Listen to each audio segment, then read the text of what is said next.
Il est 8h16. Ce matin, le petit déjeuner politique, c'est Agnès Evren, vice-présidente des Républicains et députée européenne. Bonjour Agnès Evren. Bonjour. Merci d'être avec nous ce matin sur Sud Radio. La campagne présidentielle qui s'accélère, les attaques de la majorité, votre positionnement face à Éric Zemmour, sans oublier la crise sanitaire. On va revenir sur tous ces sujets. Mais d'abord, c'était ce week-end à la Mutualité, le premier discours de campagne de Valérie Pécresse après sa victoire au congrès des LR. Pour gagner, il faut d'abord être fort chez soi. C'est ce qu'elle a dit. L'union de la droite, la synthèse à droite, c'est encore l'enjeu principal pour votre camp aujourd'hui. Oui, absolument. D'ailleurs, c'est Valérie Pécresse qui est la seule capable de faire la synthèse de la droite forte jusqu'à la droite sociale. Et on a montré justement l'image d'une famille totalement rassemblée et unie derrière une vision commune, une droite qui ne met pas son drapeau dans la poche. Et nous avons la fierté, pour la première fois, et c'est un moment historique quand même pour une famille gaulliste, de porter la candidature d'une femme à la présidence de la République. Et je suis absolument convaincue que seule Valérie Pécresse est capable aujourd'hui de remporter le deuxième tour, évidemment, si elle y accède. Mais il faut dire que, vous savez, à chaque présidentielle, on nous annonce un match joué d'avance et on voit bien qu'en fait, c'est Valérie Pécresse qui a bousculé justement ce duel qui était soi-disant entre deux finalistes, Emmanuel Macron et Marine Le Pen. Aujourd'hui, Valérie Pécresse a bouleversé la donne. La route est encore longue quand même. La route est encore longue, mais enfin, vous voyez bien que la dynamique est de son côté et qu'elle est la seule alternative crédible aujourd'hui à Emmanuel Macron. À la sortie d'un congrès des LR quand même. Les jeux sont totalement ouverts. Non mais attendez, ça fait 6 mois qu'on nous bassine, ça fait 1 an qu'on nous bassine avec un duel joué d'avance Macron-Le Pen. Et aujourd'hui, on voit bien que les choses ne se passent jamais comme on les attend en politique et que seule Valérie Pécresse, encore une fois, est aujourd'hui capable de battre Emmanuel Macron. C'est vrai que c'est pour nous non seulement une grande première, mais surtout, sur le fond, nous sommes les seuls à avoir un projet raisonnable, un projet de rupture avec 5 ans de macronisme, c'est-à-dire un projet de rupture tout simplement avec 5 ans d'immobilisme. Ça veut dire que pour vous, la synthèse Éric Ciotti-Valérie Pécresse, elle est déjà faite, c'est bon. Mais bien sûr, vous savez d'ailleurs, Éric Ciotti lui-même le dit, le projet de Valérie Pécresse est le même que le sien, à quelques nuances près. C'est une droite qu'elle porte qui est très ferme sur le régalien, mais qui est également réformatrice, libérale et sociale. Alors, je vous prends un exemple, par exemple, sur, je sais pas moi, sur les questions régaliennes. Si on prend, par exemple, le Guantanamo qui avait été proposé par Éric Ciotti, elle aussi, elle a une mesure très très forte qui est proposée, notamment sur la rétention de sûreté. C'est-à-dire qu'à la sortie de prison, les terroristes seront donc astreints à un centre de rétention de sûreté. Vous voyez, donc elle a des mesures comme ça très très fortes sur le régalien. Et je peux vous assurer, pour bien la connaître, parce que j'ai été sa vice-présidente à la région Île-de-France, Valérie Pécresse, c'est pas du robinet d'eau tiède, c'est tout l'inverse. Elle est pour le coup une femme de conviction et de solution. Et elle ne met pas son drapeau dans la poche. Donc je le dis à tous les électeurs qui sont tentés par Éric Zemmour, revenez à la maison parce que Éric Zemmour, c'est un vote, c'est une impasse électorale en fait. Parce que voter Zemmour, c'est indirectement faire le jeu d'Emmanuel Macron parce qu'il ne gagnera pas la présidentielle, contrairement à Valérie Pécresse. C'est-à-dire que Valérie Pécresse est une vraie candidate de droite aujourd'hui, c'est ce que vous dites finalement. Elle n'est pas l'otage d'une certaine façon d'Éric Ciotti, ce sont des convictions propres à elle ? Écoutez, Valérie Pécresse, c'est la présidente de la première région d'Europe. Elle n'est l'otage de personne. Et encore une fois, je le redis, c'est une femme d'État qui a fait de l'Île-de-France un laboratoire d'expérience pour la France. Elle ne sera l'otage de personne. Et encore une fois, c'est une femme de caractère, c'est une femme de solution, c'est une femme de conviction. Et qui surtout, c'est une dame de faire. C'est-à-dire qu'elle veut faire. Quand elle dit Emmanuel Macron, il est là pour plaire, moi je suis là pour faire.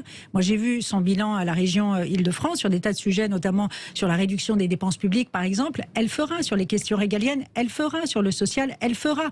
Donc elle n'est l'otage de personne. Et encore une fois, elle est même l'incarnation, je trouve, d'une droite extrêmement courageuse, d'une droite, encore une fois, qui est fière de ses valeurs et de ses convictions. Vous dites, Agnès Evren, qu'elle est la seule alternative finalement à Emmanuel Macron. Pourtant, pour beaucoup de Français, elle est Macron-compatible, ou elle l'a été, ou on a pensé elle potentiellement comme une possible première ministre d'Emmanuel Macron. C'est pas surprenant. Est-ce qu'il n'y a pas justement une nécessité, à un moment, d'expliquer aux Français ce qui est la différence entre Emmanuel Macron et Valérie Pécresse ? Non, mais alors ça, c'est typiquement les arguments des adversaires de Valérie Pécresse qui essaient, par un écran de fumée, faire croire qu'en fait, elle est macroniste. Elle, c'est tout l'inverse. Encore une fois, déjà, par nature, Valérie Pécresse, c'est une faiseuse. Elle aime construire, elle aime bâtir. Emmanuel Macron, pardon, mais en même temps a conduit à une forme de nulle part, a conduit à un immobilisme. On est dans le flou. Elle est dans la clarté. Dans une situation de crise aussi. Elle est dans la clarté. Et je peux vous assurer que tout ce qu'elle promet, elle le fera. J'en veux Je vous donne juste un exemple. Quand elle a été présidente de la région Île-de-France, en juin 2021, un mois après, elle a fait voter 80% de son programme. 80% de son programme. Et donc là, elle est non pas seulement dans la conquête du pouvoir, mais dans l'exercice du pouvoir. Elle nous a demandé, en fait, à toutes les équipes qui vont travailler autour d'elle, d'être prêts pour le 24 avril et de préparer les principaux projets de loi qui vont être mis en application dès le 24 avril. Dès le 24 avril. Vous voyez, donc elle est une femme de solutions concrètes et donc elle fera encore une fois ce qu'elle a promis dès aujourd'hui. En tout cas, ce qui est évident, c'est qu'elle est la cible numéro 1, on peut le dire, du ministre, de la majorité.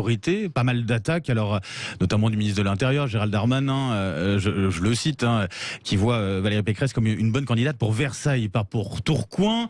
Christophe Castaner qui parle de l'ancienne ministre du Budget et qui a augmenté les impôts de 15 milliards. Le flou dont parle le programme fou plutôt, dont parle François Bayrou. Comment vous les prenez ces attaques ? Je les prends très positivement. Je trouve que c'est un excellent signe pour Valérie Pécresse. Ça prouve que qu'elle ait augmenté les impôts à l'époque ? C'est la panique à bord chez la Macronie, c'est-à-dire qu'ils ne savent plus quoi inventer. Franchement, dire qu'elle est versaillaise, non mais ça n'a aucun sens. D'abord, elle est présidente de la région Île-de-France et on sait que 50% du territoire francilien est rural, je le rappelle. Et puis deuxièmement, moi je trouve ça assez misogyne. C'est quoi l'étape d'après ? C'est de la traiter de blonde ? Enfin, honnêtement, moi je trouve que ces attaques sont plutôt positives dans la mesure où elles démontrent que si on en est à des arguments aussi courts et aussi peu, j'allais dire même intelligents, ça prouve que, en effet, mais alors sur la question de la hausse des impôts quand elle était ministre du Budget, sur la hausse des impôts de 15 milliards, là on est sur un argument de fond pour le coup. Ouais. Vous répondez quoi là-dessus ? Regardez, je ne sais pas si vous avez vu l'étude qui a sorti ce matin l'OCDE et qui alertait justement sur la gravité de l'état des finances publiques françaises et sur la gravité de la situation économique. Aujourd'hui, on a une dette abyssale, 3 000 milliards d'euros. On a une dépense publique qui a explosé. Pour quelle raison ? Parce que ce gouvernement n'a fait aucune réforme structurelle. Et elle, justement, elle propose cette réforme de retraite que ce gouvernement n'a pas fait. Ce gouvernement, finalement, n'a absolument pas réformé. Quand je dis que Valérie Pécresse est une réformatrice, elle, je peux vous assurer qu'elle s'attaquera à la réduction des dépenses publiques. Et c'est ce qu'elle a fait d'ailleurs à la région Île-de-France où elle a drastiquement baissé les dépenses de fonctionnement. Donc vous savez, tout ça ce sont des arguments politiciens qui sont utilisés pour essayer de la discréditer, mais ça ne fonctionnera pas parce qu'encore une fois, voilà, c'est notre championne au Congrès et elle porte un projet de rupture avec le macronisme et avec 5 ans d'illusionnisme en quelque sorte. Vous avez parlé de la ruralité notamment, il y a cette suppression de 250 000 postes de fonctionnaires. Quand on voit sur certaines zones rurales justement où il n'y a plus de services publics, est-ce que ça a du sens de supprimer autant de fonctionnaires ? Oui, ça a du sens parce qu'elle en rajoute, et ça a été très clairement dit, 50 000 pour soigner, pour protéger et pour accompagner. Donc partout où ce sera nécessaire, dans l'éducation ou dans les milieux médicaux, naturellement, vous savez, c'est une femme de bon sens, c'est une femme d'ordre, mais c'est aussi une femme de bon sens. Donc elle ne supprimera pas des postes là où c'est nécessaire pour le quotidien, pour la ruralité et pour tous les territoires en fait, parce que elle est pour un équilibre, un développement équilibré des territoires, pour que chacun puisse vivre dignement là où il habite. Votre premier adversaire, si je vous entends bien aujourd'hui, c'est Emmanuel Macron. Si on a bien entendu aussi Valérie Pécresse ce week-end, ça veut dire que Éric Zemmour qui baisse en ce moment dans les sondages, c'est plus une menace pour vous aujourd'hui ?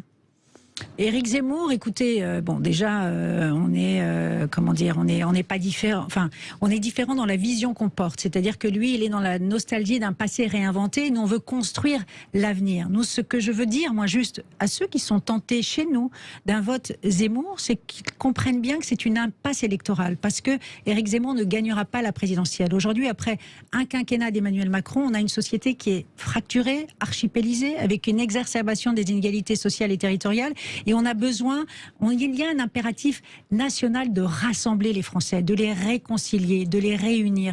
Et ce n'est pas Éric Zemmour qui répond justement à cette unité demandée, à cette cohésion nationale. C'est Valérie Pécresse, encore une fois, qui, je le répète, quand elle dit qu'aujourd'hui, ce qui compte, c'est de faire de nouveau nation. Et c'est un défi, en effet, pour la France de rassembler, de réconcilier les Français et de garantir l'unité de la nation. Mais ça veut dire, au-delà de ça, que vous reprenez certaines thématiques d'Éric Zemmour, que vous comprenez finalement les attentes. Oui, vous savez, sur certains constats. De certains Français là-dessus. Oui, il a raison sur certains constats qui sont révélateurs, en fait, comme des non-dits d'une société fracturée. Mais il n'apporte pas les solutions. Voyez, sur certains constats, on peut tout à fait être d'accord. Il y a une peur identitaire aujourd'hui, il faut l'entendre. C'est vrai qu'il a placé au centre du débat des thèmes comme l'immigration, l'identité, l'insécurité, mais il y a aussi le pouvoir d'achat, il y a aussi la transition écologique, il y a aussi les questions de croissance économique, il y a aussi les questions d'éducation.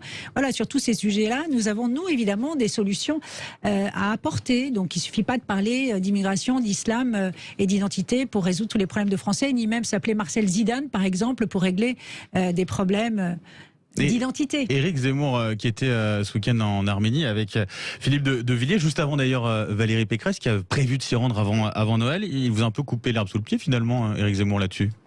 Mais écoutez, sans doute parce qu'il avait appris que Valérie Pécresse allait se rendre également en Arménie, notamment avec Bruno Retailleau. Mais bon, ça c'est de la politique, hein, ça fait partie de l'agenda politique. Ce qui compte aujourd'hui, c'est que nous sommes aujourd'hui rassemblés, nous avons un projet cohérent, nous ne mettons pas notre drapeau dans l'approche et nous avons, un projet qui permettra tout simplement de battre Emmanuel Macron pour rompre avec ses 5 ans de macronisme. Pour comprendre un petit peu, c'est quoi l'intérêt aujourd'hui pour Valérie Pécresse d'aller en Arménie ? Écoutez, je pense que elle a tout simplement besoin de rencontrer. Il y a une communauté arménienne importante aussi en France qui compte et dont elle a toujours été très proche en tant que présidente de la région Île-de-France.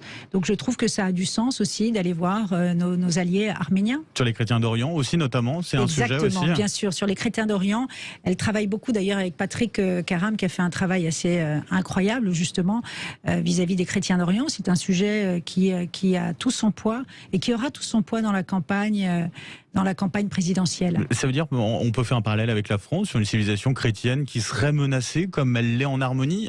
C'est ça aussi l'idée ? Oui, pas forcément l'idée, mais les chrétiens d'Orient ont toujours occupé une place importante en Île-de-France et je trouve que très souvent ils ont été un peu laissés de côté, ils n'ont pas été assez considérés, écoutés, donc c'est important en effet de leur donner un signal politique. L'actualité, Agnès Evren aussi, c'est cette gauche française qui s'enlise, notamment le Parti Socialiste.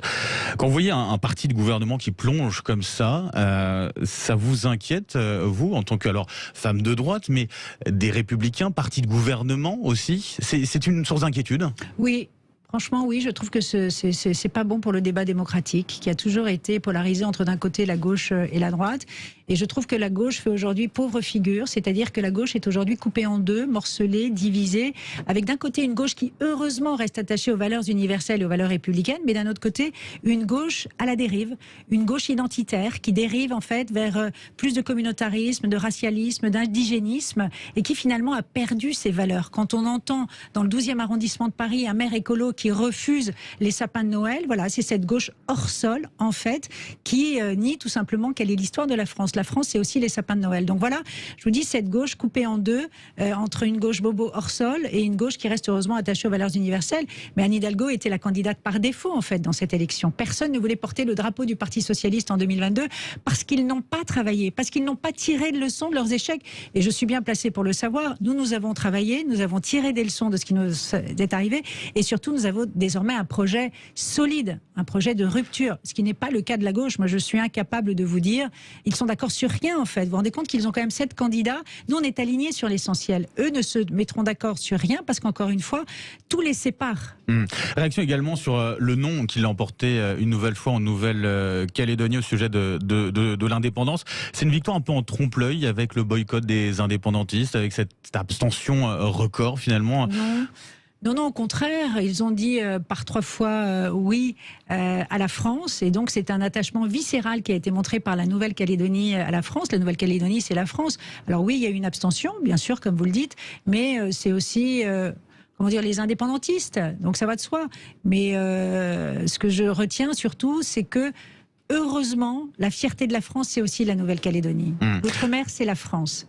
Et donc, c'est cette identité française et européenne à laquelle ils ont redit tout leur attachement. Et c'est évidemment une très, très bonne nouvelle. Le Covid, pour conclure, Agnès Evren, Olivier Véran qui assure que nous sommes en train d'atteindre le pic de cette 5e vague. Selon vous, ça veut dire qu'il n'y a pas besoin de nouvelles mesures d'ici Noël ?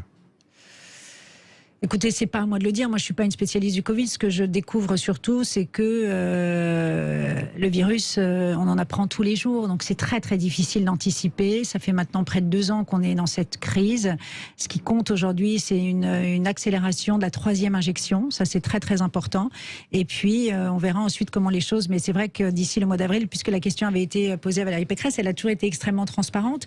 Mais c'est pas à moi de dire ce qui va se passer d'ici au mois d'avril. Je reste humble et modeste face à un virus que personne n'a réussi à appréhender. Est-ce que vous comprenez que finalement, on est dans une crise sanitaire et on est à 4 mois de la présidentielle et finalement, on a l'impression qu'entre les candidats, on parle assez peu de la santé, des problèmes du côté des hôpitaux, finalement, du manque de moyens. C'est surprenant ou pas, justement, que ce sujet soit pas assez abordé? Vous avez raison, mais ça va venir. Vous savez, là, c'est vrai que nous, par exemple, pour parler de la famille de la droite et des Républicains, on était dans un débat interne.